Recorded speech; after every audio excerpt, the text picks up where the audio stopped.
සුබ දවසක් සියලුම දෙනාට. මේ තමයි තංගල්ල පරිවැල්ල බීච් එක පහු කරගෙන එද්දි තමයි මෙතන තියෙන්නේ මේ ලොකේෂන් එක. මේකට එන්න පුළුවන් තංගල්ල ටවුන් එකේ ඉඳලා දීවර වරායට එන පාරේ දිගටම ආවට පස්සේ තමයි මෙතන තියෙන්නේ.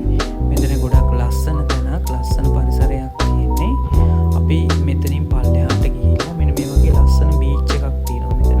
අපි ගිය හැන්දෑ වෙලාවක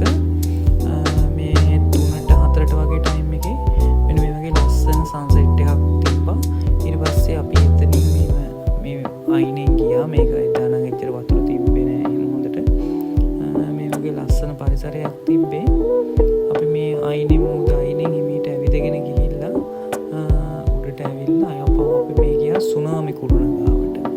මේක සුනාමි කුළුණ කියලා තියෙන මෙතනින් ඇතුළට යන්න පුළුවන්. එදා නම් මේක ඇරලා තිබ්බා. අපි උඩට ගියා. ඊට පස්සේ මෙතන තියෙන දුටුගැමුණු රජතුමා පරක්කම් ඔය කේක රජවරුන්ගේ ඊට පස්සේ උඩටම ගියාට පස්සේ මහින්ද රාජපක්ෂ ජනාධිපතිතුමාගේ ෆොටෝ එකක් ඒ මන්ත්‍රීට මෙතනින් උඩට ගිහිල්ලා මෙතනින් තව උඩට යනවා. මෙන්න මේ දුර අරගෙන ගිහිල්ලා අපි මෙන්න මෙතෙන්ට ආවා. මේ තමයි ඒ කුළුණ උඩට ලස්සනට පේන view එක තංගල්ලේ. ඊට පස්සේ මෙතනින් බැලුවට පස්සේ අපි අර කලින් හිටපු බීච් එකත් පේනවා කොනේ. මේ පැත්තේ